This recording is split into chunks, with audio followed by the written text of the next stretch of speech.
그리스도 예수 안에서 하나 되시는 우리 일산충신교회 되기를 간절히 소망합니다. 우리 함께 말씀 나누겠습니다. 오늘 함께 나눌 말씀은 마태복음 16장 1절에서 20절까지 말씀입니다. 마태복음 16장 1절에서 20절까지 말씀, 저와 여러분 함께 교독하도록 하겠습니다.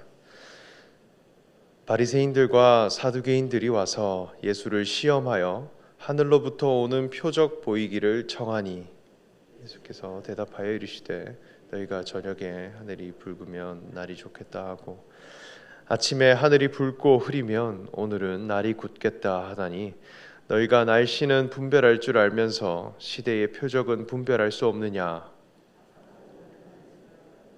거나 요나의 표적밖에는 보여줄 표적이 없느니라 하시고 그들을 떠나가시니라. 제자들이 건너편으로 갈새 떡 가져가기를 잊었더니, 그래서 이르시되, 제자들이 서로 논의하여 이르되 우리가 떡을 가져오지 아니하였도다 하거늘, 자들아 어찌 떡이 없으므로 서로 논의하느냐? 너희가 아직도 깨닫지 못하느냐? 떡 5개로 5,000명을 먹이고 주운 것이 몇 바구니며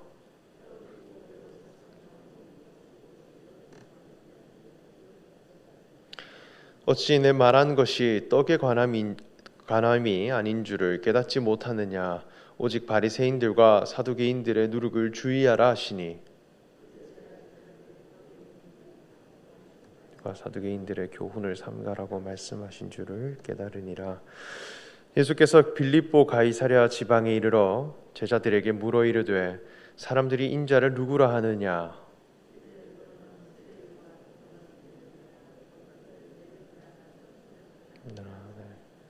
이르시되 너희는 나를 누구라 하느냐?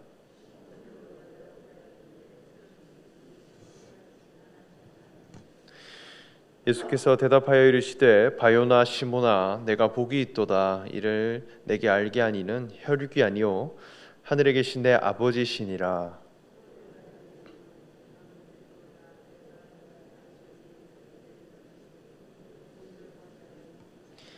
내가 천국 열쇠를 내게 주리니 내가 땅에서 무엇이든지 매면 하늘에서도 매일 것이요 내가 땅에서 무엇이든지 풀면 하늘에서도 풀리리라 하시고, 우리 함께 읽겠습니다. 이에 제자들에게 경고하사 자기가 그리스도인 것을 아무에게도 이르지 말라 하시니라. 아멘. 사랑하는 일산충신교회 성도 여러분, 오늘도 기도의 자리로 나오셔서 하나님의 뜻을 구하고 또 하나님을 찬양하기 위해 모이신 여러분들 가운데 하나님의 은총이 가득하기를 소망합니다. 예수님께서 이 땅에 오셔서 복음을 전하시고 또 많은 이들에게 기적을 보여주셨고 또 성경을 가지고 그 말씀을 가르쳐 가셨습니다. 그때에 참 많은 사람들이 예수님 주변으로 모이게 되었고 예수님을 따르게 되었습니다.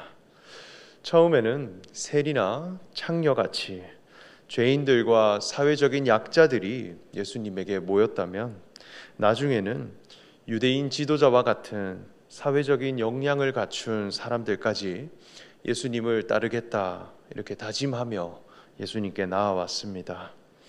이러한 예수님의 행보를 보며 당시 유대인들과 바리새인 같은 이런 종교 지도자들은 자신의 기득권이 빼앗길까 염려하게 되었고, 예수님의 잘못을 찾아 그 위험에 빠뜨리기 위해 예수님을 시험하고 비난하기도 하였습니다. 오늘 읽은 말씀에도 이러한 종교 지도자들은 예수님께 나아와 하늘로부터 오는 표적을 보여달라 이렇게 요청하였습니다. 기적을 보여달라는 것입니다. 그런데 이러한 모습에 대해 성경은 예수를 시험하는 것이라 이렇게 말씀합니다. 겉으로는 예수님을 향해 하늘로부터 오는 표적을 보여달라, 표적에 대해 청하는 것 같지만 속내는 시험을 하기 위함이라 말씀합니다.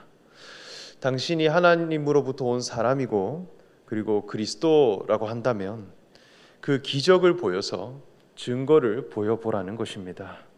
이것이 예수님을 향한 시험입니다. 마치 사탄이 네가 만일 하나님의 아들이거든 성전에서 뛰어내려 보랴 이렇게 말했던 사탄의 시험과도 같습니다. 무언가를 행해보라는 것입니다. 그러나 예수님은 요나의 표적 외에는 보여줄 표적이 없느니라 하시며 그들을 떠나가셨습니다.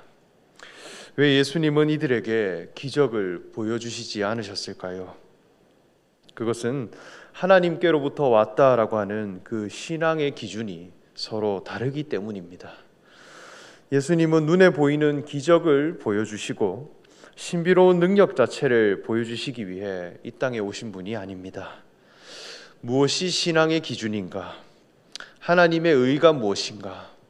하나님의 진리를 드러내시기 위해 이 땅에 오신 분입니다. 서로 관심사가 다르다는 것입니다. 그래서 예수님은 제자들을 향해 바리새인들의 누룩을 주의하라 했습니다. 갑자기 누룩이라는 이런 다른 소재가 나와서 엉뚱한 이야기로 진행되는 것 같지만 지금 표적에 대한 이야기가 계속 이어지고 있는 것입니다. 예수님이 이러한 말씀을 해가실 때 제자들은 실제 먹는 빵에 대한 이야기인 줄 알고 있었습니다. 그러나 예수님은 하나님께로부터 온 증거라고 하는 이 신앙에 관한 말씀을 이어가고 계신 것입니다. 신앙 안에 누룩이 있다는 것입니다. 이 누룩이라 하는 것은 실제 반죽된 것보다 훨씬 더 부풀리게 하는 재료입니다. 그래서 빵을 만들고 그 안에 누룩을 넣으면 실제 모양보다 훨씬 더 과장되고 부드럽고 부풀려지는 특징이 있습니다. 하나님 앞에서 실제 나의 모습보다 더 과장시키고 부풀려가는 신앙이 있다는 것입니다. 오히려 하나님은 무교병을 받으시는 분이라 했습니다. 이스라엘 백성들이 출애굽을 할 때 먹게 하신 양식 3가지는 무교병과 어린 양고기와 쓴나물이라 하였습니다. 이것을 기념하여 유월절을 지킬 때 무교병을 일주일간 먹게 했고 집안에 있는 모든 누룩을 제거하는 그런 무교절을 보내게 하였습니다. 그러니까 내 삶에 있어서 나를 부풀릴 만한 그런 누룩들을 다 제거하고 하나님 앞에 내 자신이 무교병을 먹은 사람으로서 하나님 앞에 지음받은 그 첫 자리만을 가져가는 그런 사람으로 나아갈 때 세상을 이기게 하셨고 하나님이 거룩한 신앙이라 이렇게 인정하셨다는 것입니다. 이 무교병이라 하는 것은 누룩이 들어가지 않고 빚은 모습 그대로 나와진 빵입니다. 그러니까 처음 지은 것 외에는 어떠한 것도 추가되지 않은 그런 빵입니다. 그래서 참 딱딱하고 그리고 식감이 좋지는 않지만 참 정직하고 진실된 빵입니다. 하나님께서 거룩한 백성들을 향해 무교절을 지키라 하신 것은 하나님 앞에 우리 자신이 첫 자리를 진실되게 고백하는 사람으로 나오게 하심입니다. 지으신 모습 그대로 나오라는 것입니다. 이러한 무교병과 같은 사람을 받으시고 인정하시기 때문에 무교병을 먹으라 하신 것입니다.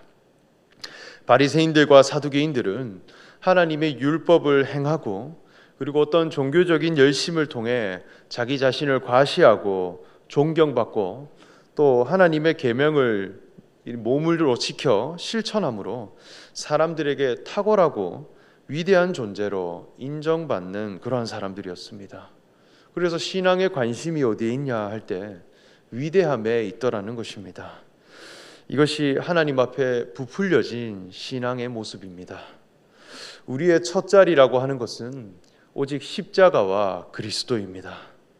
그 자리만이 하나님이 만족하시고 기대하시는 정직한 인생의 자리인데 하나님 앞에 무언가를 행할 수 있고 이루어낼 수 있는 사람이 되고 그리고 자신의 위대함을 드러내려 하는 것이 하나님으로부터 온 표적이라 여기는 이러한 부풀려진 신앙을 주의하라는 것입니다.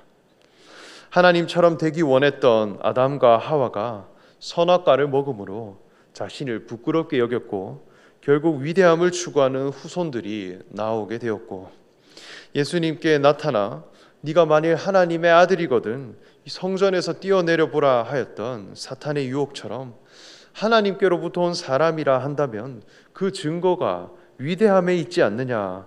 위대함에 두는 그런 사람들은 늘 예수 그리스도를 시험하고 핍박하더라는 것입니다.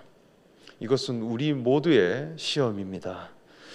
예수님은 모든 기적과 능력을 다 내려놓으시고 아버지의 뜻대로 끌려가서 사람의 한계와 죄인됨을 드러내는 십자가로 가셨습니다. 거룩한 신분과 정체성을 선언하신 그 위치가 어디였느냐 할 때 십자가의 자리에서 선언하셨습니다.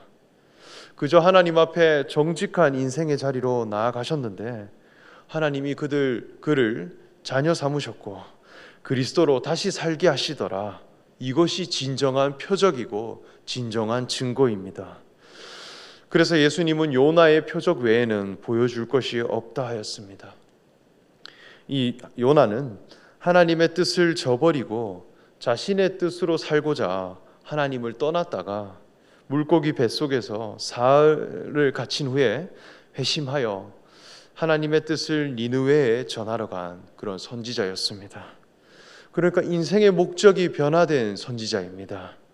물고기 뱃속이라고 하는 그 죽음의 과정을 통해 새로운 미션으로 거듭난 사람입니다. 한 사람의 존재 목적이 변화되는 것, 이것이 최고의 기적이라는 것입니다.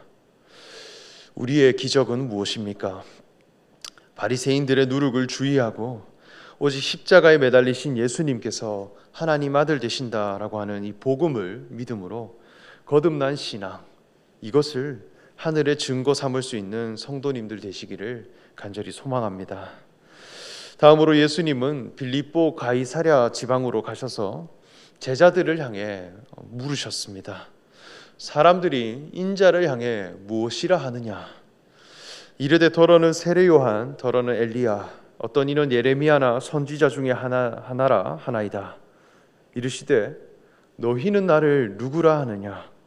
시몬 베드로가 대답하여 이르되 주는 그리스도시요 살아계신 하나님의 아들이시니이다. 이렇게 고백합니다. 예수님은 사람들이 나를 누구라 하느냐, 그리고 너희는 나를 누구라 하느냐, 이 두 가지를 물으셨습니다. 여기에는 두 종류의 관계를 볼 수 있습니다. 어떤 관계로 예수님을 만나느냐에 따라 천국의 열쇠와 교회가 열려진다는 것입니다. 사람과 사람의 만남에는 3인칭 관찰자의 만남이 있고 2인칭 관계자의 만남이 있습니다. 철학자 마틴 부버는 세상의 모든 관계는 나와 그것이라 하는 3인칭과 나와 너, 이히 운투두라고 하는 2인칭의 만남이 있다고 했습니다. 3인칭 관찰자의 만남은 아무리 시간이 지나도 서로 간의 의미를 부여할 수 없고 서로를 통해 어떠한 변화도 이루어지지 않는 그런 관계입니다. 아주 객관적인 관계이죠. 출퇴근하는 그 길에 똑같은 사람을 10년 동안 지나쳤다 할지라도 그 사람의 겉모습이 변한 것만 알 뿐이지 그 사람을 통해 나의 인생의 의미와 목적이 변화되지 않는다는 것입니다. 차를 타고 지나갈 때 마치 지나치는 가로수와 같이 그저 있어도 그만 없어도 그만인 관계가 3인칭의 관계입니다. 예수님과의 관계도 이러한 3인칭으로 만나가는 신앙이 있습니다. 예수님이 어떠한 분인가? 사람들이 나를 무엇이라 하느냐? 어떤 사람은 세례 요한, 엘리야, 예레미야 아니면 아주 훌륭한 선지자 중 하나라 하였습니다. 이것은 겉으로 볼 때는 아주 훌륭한 평가입니다. 그러나 그냥 많은 선지자 중 하나라고 하는 이 관계는 3인칭 관찰자의 관계입니다. 유대인들의 신앙은 늘 하나님의 율법이 기록된 대로 그저 지켜 행하고 그리고 그 율법의 객관성을 지켜서 자신을 가다듬고 경문을 크게 달고 그곳으로 자신이 존경받기를 바라는 그러한 생각을 가진 자들입니다. 말씀이 육신이 되어 이 땅 가운데 오신 예수와는 아무런 관련을 맺지 않고 그저 이 말씀을 얼마나 지켜 행할 것인가 여기에 매여 있다는 것입니다. 이러한 3인칭 관계에 머물게 되면 시간이 아무리 지난다 할지라도 나에게 있어서 새로운 의미가 생겨나지 않고 내 속사람의 변화가 일어나지 않습니다. 신앙에 자람이 없고 그리고 내 생각의 변화가 이루어지지 않는다는 것입니다. 하나님 나라를 볼 수 없을 것입니다. 그러나 예수님은 너희는 나를 누구라 하느냐 물으셨습니다. 2인칭의 관계는 너가 없으면 내가 의미가 없고 내가 없으면 너가 의미가 없는 그러한 목적적인 관계입니다. 당신이 계심으로 나도 있고 당신이 없으면 나도 존재의 의미가 상실되는 그런 목적의 관계입니다. 나에게 있어서 당신은 어떠한 사람입니다. 의미를 부여해 주는 관계입니다. 이런 의미 부여로 맺어지는 관계가 2인칭입니다. 하나님의 나라는 2인칭의 만남이 이루어지는 곳입니다. 목자와 양의 관계, 포도나무와 가지의 관계, 스승과 제자의 관계, 신랑과 신부의 관계, 등잔과 기름의 관계 모두 그러합니다. 어쩌면 성경의 모든 말씀은 다 이런 2인칭의 관계를 설명하는 것이다. 그렇게 봐도 저는 무방하다 그렇게 여겨집니다. 당신으로 인해 내 모든 것이 의미가 살아나고 당신으로 인해 내 모든 것에 삶의 가치가 부여되는 그러한 만남이 있다는 것입니다. 이것이 하나님 나라의 열쇠입니다. 예수님은 너희에게 나는 어떠한 존재냐 이것을 물으시는 분입니다. 동일한 운명 공동체로 만나기를 원하시는 분입니다. 베드로는 이 물음 앞에 주는 그리스도시요 살아계신 하나님의 아들입니다. 예수님의 이름을 불렀습니다. 예수님 이 베드로의 고백으로 예수님의 정체성이 그 가치롭게 드러나게 되었습니다. 이것이 2인칭 만남입니다. 교회는 주님의 몸이라 하였습니다. 그분이 우리의 머리 되시면 우리는 그분의 몸이 되는 그런 관계로 만나가야 하겠습니다. 그분이 우리의 신랑 되시면 우리는 그분의 신부가 되는 그런 만남이 이곳에서 펼쳐져야 합니다. 나에게 있어서 예수님은 어떠한 분인가 이 고백을 내어놓을 수 있는 사람이 되어져야 하겠습니다. 그래서 영접하고 믿는 자라 하였어요. 예수님이 하나님 아들 되심과 그리스도 되심을 영접하고 믿음으로 받을 때 하나님의 권능과 그리고 한 생명으로 만나지는 기쁨이 나타날 것이라 확신합니다.